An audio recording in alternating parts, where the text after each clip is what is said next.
আচ্ছা, তো এইখানে আমি একটা থিওরেম প্রুফ করার চেষ্টা করছি। সেটা হচ্ছে, দেখো থিওরেমটা কি বলছে প্রথমে, মানে বেসিক্যালি কি বলছে আমি এমনি বুঝিয়ে দিচ্ছি আর কি তোমাকে, তারপর আমি ব্যাপারটা স্টেটমেন্টটা পড়ছি। সেটা হচ্ছে গিয়ে যে একটা অ্যাঙ্গেল যদি একটা আর্ক থাকে, বুঝলো, তার সার্কেল আছে তো, ঠিক আছে না?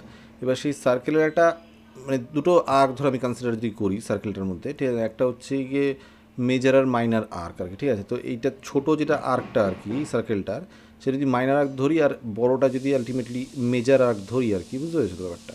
তো সেটা যদি হয়, তো যে কোনো একটা আর্কে, আর্কের মধ্যে যে অ্যাঙ্গেলটা তৈরি হচ্ছে সেন্টারে, মানে ধরো এই যে এপিবি আর্কটা যেটা রয়েছে আর কি, সেই আর্কটার মধ্যে সেন্টারে যে অ্যাঙ্গেলটা ফর্ম করছে, ঠিক আছে না, সেন্টারে এই অ্যাঙ্গেল যেটা ফর্ম করছে, সেই একই আর্কে যদি অন্য কোথাও সার্কেলের গায়ে যে অ্যাঙ্গেলটা ফর্ম করবে, একই আর্কের উপর বেস করবে, বুঝতে, মানে এ থেকে সি সার্কেলের গায়ে, আবার বি থেকে সি সার্কেলের গায়ে, এই এসি আর বিসি মিলে যে অ্যাঙ্গেলটা তৈরি করছে সেটা হচ্ছে কি আর্ক, আর্কটা তৈরি মানে সেম আর্ক এপিবি আর্কের উপরেই এইখানে আর্ক অ্যাঙ্গেলটা তৈরি করছে, আর এই এপিবি আর্কের উপরেই সেন্টারের আর্কটা তৈরি করছে। সেন্টারের যে অ্যাঙ্গেলটা, সেই সেন্টারের অ্যাঙ্গেলটা সবসময় মানে সার্কেলের গায়ে যে অ্যাঙ্গেলটা হবে তার ডবল হবে, বুঝতে পেরেছো? সেটা আমি বলতে চাইছি, বুঝতে পেরেছো?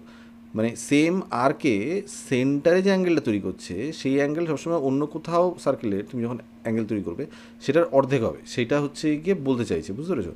এইখানে স্টেটমেন্টে যদি prove that the from the prove that the front angle formed at the center of a circle by an arc is the double of the angle formed by the same arc at any point on the circle, ঠিক আছে?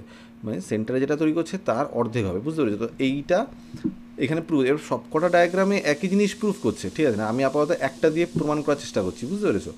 তো এবার দেখো আমি normally কী করে prove হচ্ছে সেটা আমি বলে দিই, তারপর আমি না হয় এটা পড়ে শোনাবো, ব্যাপারটা দেখলেই বুঝতে পারবে, ঠিক আছে? তো সেটা হচ্ছে কি কীরকম, যে এই তো আর্ক আর এইখানে তো অ্যাঙ্গেল তৈরি হচ্ছে, ঠিক আছে না? এবার করা হয়েছে যেটা, সেটা হচ্ছে কি আমি একটা স্ট্রেট লাইন টেনেছি, ঠিক আছে না, যেটা হচ্ছে গিয়ে যেখানে তুমি অন্য কোথাও যেখানে তুমি অ্যাঙ্গেলটা তৈরি করছো সেই পয়েন্ট থেকে সেন্টারে যেখানে অ্যাঙ্গেলটা তৈরি হয়েছে অলরেডি সেইখান পর্যন্ত একটা স্ট্রেট লাইন টেনে সেটাকে এক্সটেন্ড করে দেওয়া হয়েছে, বুঝতে পেরেছো?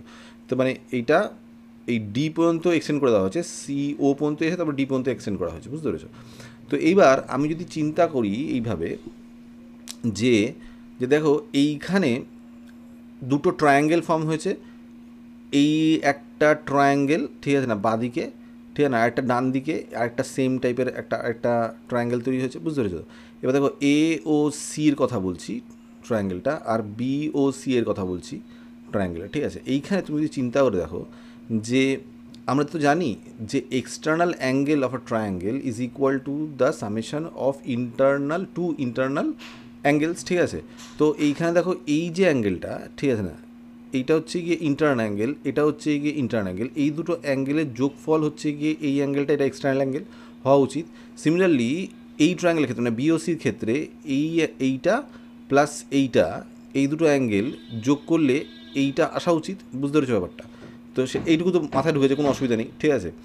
এইবার তুমি যদি নর্মালি চিন্তা করে ভাবো, ঠিক আছে না, তো এ ও এই যে যে ট্রায়াঙ্গেলটার জন্য ট্রায়াঙ্গেলটা যে সাইডগুলো তৈরি করছে আর কি, এ ও একটা সাইড, সি ও একটা সাইড, আর এ সি এটা একটা সাইড, এটা নিয়ে তো ট্রায়াঙ্গেলটা। এবার তুমি যদি ভাবো এই যে ট্রায়াঙ্গেলটার এই সবকটা সাইডের মধ্যে এ ও আর সি ও, ঠিক আছে না, এ ও আর সি ও এটা তো রেডিয়াস, তাই না? বলো, দেখো সেন্টার থেকে আলটিমেটলি সার্কেলের গা পর্যন্ত গেছে, আর এটাও সেন্টার থেকে আলটিমেটলি সার্কেলের গা পর্যন্ত গেছে, তাই না? বলো, তাই এইটা যদি আলটিমেটলি চিন্তা করো, তাহলে দুটো যদি রেডিয়াস হয়, আমরা তো জানি ট্রায়াঙ্গেলের যে সাইডগুলো যদি সমান হয়, যে দুটো মানে যদি কোনো দুটো সাইড সমান হয় তার অপোজিট অ্যাঙ্গেলগুলো আলটিমেটলি সমান হবে। মানে দেখো এইটা আর এইটা দুটো সাইড সমান, তাহলে এর অপোজিট যে অ্যাঙ্গেলটা, ঠিক আছে না, মানে এর অপোজিট হচ্ছে গিয়ে এই অ্যাঙ্গেলটা, আর এই সাইডের অপোজিট হচ্ছে গিয়ে এই অ্যাঙ্গেলটা, বুঝতে পেরেছো ব্যাপারটা কী বলতে চাইছি?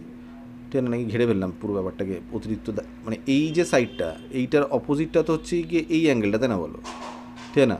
আর এই যে সাইডটা, ঠিক আছে না, এই সাইডটার অপোজিটটা হচ্ছে গিয়ে এই অ্যাঙ্গেলটা, তাই না? বলো, তো এই দুটো সাইড যদি সমান হয় তাহলে অ্যাঙ্গেলগুলো সমান হওয়া উচিত।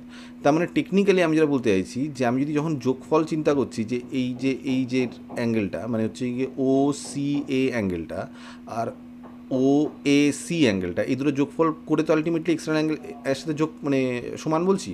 তো এই দুটো অ্যাঙ্গেল যদি সমান হয় তাহলে আমি এক ধাক্কায় এটাও তো বলতে পারি যে এই যে সিতে যে অ্যাঙ্গেলটা তৈরি করছে মানে হচ্ছে কি এ সি ও অ্যাঙ্গেলটা, সেটা ডবলই হচ্ছে কি এক্সটার্নাল অ্যাঙ্গেলটা, কারণ দুটো যদি সমান হয়। সিমিলারলি আমি যদি বলি ও সি বি, এই যে অ্যাঙ্গেলটা ও সি বি এই অ্যাঙ্গেলটার ডবলই হচ্ছে গিয়ে আলটিমেটলি ডি ও বি এই অ্যাঙ্গেলটা হবে, তাই না বলো? বিকজ এই ক্ষেত্রেও তো সেমই হচ্ছে না, যে সি ও আর হচ্ছে গিয়ে ও বি, ঠিক আছে না, এই যে দুটো সাইড রয়েছে এই দুটোর অপোজিট অ্যাঙ্গেলগুলো, তার মানে এই দুটো তো আলটিমেটলি রেডিয়াস, তাহলে এর অপোজিট অ্যাঙ্গেলগুলো আলটিমেটলি সমান হবে। তো সেই দিক থেকে আমি বলতে পারি না যে ও সি বি এই যে অ্যাঙ্গেলটা, এই অ্যাঙ্গেলটা ডবলই বেসিক্যালি হচ্ছে গিয়ে ডি ও বি। তাহলে আমি এখন যোগফল চিন্তা করছি, মানে যেটা হচ্ছে গিয়ে এ ও ডি আর ডি ও বির যোগফল, ঠিক আছে না, সেটা যখন আমি মানে চিন্তা করছি এর আগে আর কি, যেটা যে অ্যাঙ্গেল নিয়ে কাজ আর কি, সেন্টারে তৈরি করছে এই আর্কটা, তাহলে সেটা হচ্ছে গিয়ে এ ও বি যোগফলটা। তাহলে এই এ ও বি যোগফলটা হচ্ছে গিয়ে এইটার যোগফল হবে, তার মানে বুঝতে পারছি ব্যাপারটা, কেননা অলরেডি তো তুমি সেটাই বললে, তাই না বলো? বুঝতে পেরেছো ব্যাপারটা? তো এইটা ইকুয়ালস টু এইটা, এই দুটো যোগফল, এইটা ইকুয়ালস টু এই দুটোর যোগফল, তাহলে আলটিমেটলি এই গোটাটার যোগফল ইকুয়ালস টু সবকটার যোগফল হবে। তার মানে এবার সবকটার যোগফল তো আলটিমেটলি করার দরকার নেই, কারণ এই অ্যাঙ্গেলটার ডবলই তো হচ্ছে গিয়ে যোগফলটা, তাই না? মানে বিকজ অ্যাঙ্গেলগুলো তো সমান, বুঝতে পেরেছো? তাহলে এই দুটো অ্যাঙ্গেলের যোগফল, বুঝতে পেরেছো? মানে এই দুটো অ্যাঙ্গেলের যোগফল এবং তার দ্বিগুণ basically is equals to this, ঠিক আছে? তার মানে আলটিমেটলি তুমি যদি মানে চিন্তা করো এই দুটো অ্যাঙ্গেলের যোগফল এবং তার দ্বিগুণ যদি আলটিমেটলি এটা হয়, তাহলে বেসিক্যালি তো সেটাই প্রমাণ করতে বলেছে, তাই না বলে? মানে বেসিক্যালি মানে এই গোটা অ্যাঙ্গেলটা, এই গোটা অ্যাঙ্গেলটা, এই গোটা অ্যাঙ্গেলটার হচ্ছে গিয়ে এটার অর্ধেক, তার মানে মাথার ঢুকছে ব্যাপারটা, এটাই এখানে বোঝানোর চেষ্টা করেছে, ঠিক আছে? তো এবার তুমি যদি চিন্তা করো, এইখানে তো এই সেম স্টেটমেন্টগুলো লেখা আছে, কী করতে হবে না হবে, কী প্রমাণ করতে হবে সেটা তো বলে দিয়েছে, তারপর গিভেন কী আছে হ্যান ত্যান সেটা তো বলেছে, ঠিক আছে না? সেটা তার পড়লাম না, ঠিক আছে? তো এবার দেখো এইখানে প্রুফ যেটা করতে হবে সেটা হচ্ছে we have to prove that A O B, যে A O B is twice as A C B, মানে এ সি বি, এটাই প্রমাণ করতে হবে, বুঝতে পেরেছো তো? তো এবার এইখানে কনস্ট্রাকশনের মানে এখানে যা ডেটা তো দেওয়া আছে, ঠিক আছে? তো সেটা হচ্ছে according to the length of the arc APB this may be of the three types in the figure. এবার এই তিনটের ক্ষেত্রে বলা হয়েছে আর কি, ঠিক আছে? এটা 1 নম্বর 2 নম্বর 3 নম্বর করে দেওয়া হয়েছে, ঠিক আছে? তো এবার দেখো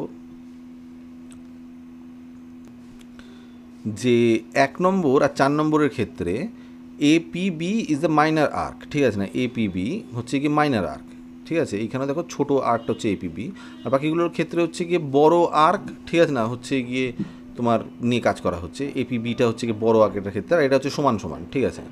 তো এরকম বলা হয়েছে, ঠিক আছে না? তো এবার দেখো কনস্ট্রাকশনের ক্ষেত্রে ওটাই বলেছে যে সিও যোগ করে এক্সটেন্ড করে দেওয়া হয়েছে, let's join CO and CO is produce up to D, ঠিক আছে? তারপর হচ্ছে প্রুভের জন্য আলটিমেটলি দেখো বলা হয়েছে এইখানে যে O C A is equal to O A C, ঠিক আছে না? এই যে O C A is equals to O A C, দেখো কেন? তার কারণ হচ্ছে গিয়ে এ ও সি ট্রায়াঙ্গেলে, ঠিক আছে না, এই এ ও সি ট্রায়াঙ্গেলে, ঠিক আছে না, ও এ ইকুয়ালস টু ও সি, ঠিক আছে না? তো তাই যদি আলটিমেটলি হয় তাহলে এটা রেডিয়াস তো বলা হচ্ছে, যদি সমান হয় তাহলে তার অপোজিট অ্যাঙ্গেলগুলোও সমান হবে, তাই সেটাই বলা হয়েছে এখানে।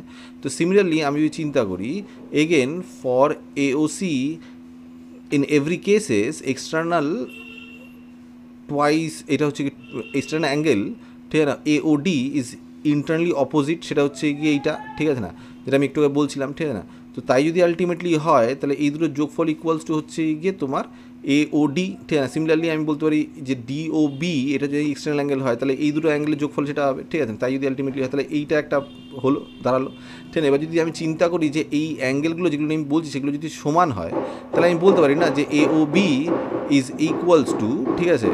এটা তো একবারে বলে দিয়েছে, সেটা তুমি দুটো নিয়ে একসাথে কাজ করো তাহলে আলটিমেটলি হতে পারে না AOD is twice of OCA আর বিওডি হচ্ছে গিয়ে টোয়াইস অফ ওসিবি, ঠিক আছে না? এই আলটিমেটলি দাঁড়াচ্ছে, বুঝতে পেরেছো ব্যাপারটা? তাহলে দুটোকে একসাথে যোগ করে দিলে AOB equals to twice of ACB হবে, সেটাই হচ্ছে গিয়ে হিসেব। এবার এই যে বাকি পোর্শনটা, এটা বাকিগুলোর ক্ষেত্রে বলা হয়েছে আর কি, একইভাবে তুমি সেটা চিন্তা করতে পারো, ঠিক আছে না? এইটাই এখানে বলা হয়েছে, ঠিক আছে? তুমি এইটা যদি বোঝো তারপরে আলটিমেটলি এটার পজ করে বাকিটা পড়ে নিও, ঠিক আছে না? এই হচ্ছে হিসেব। মুদ্রা কথা এখানে এটাই লেখা আছে, ঠিক আছে?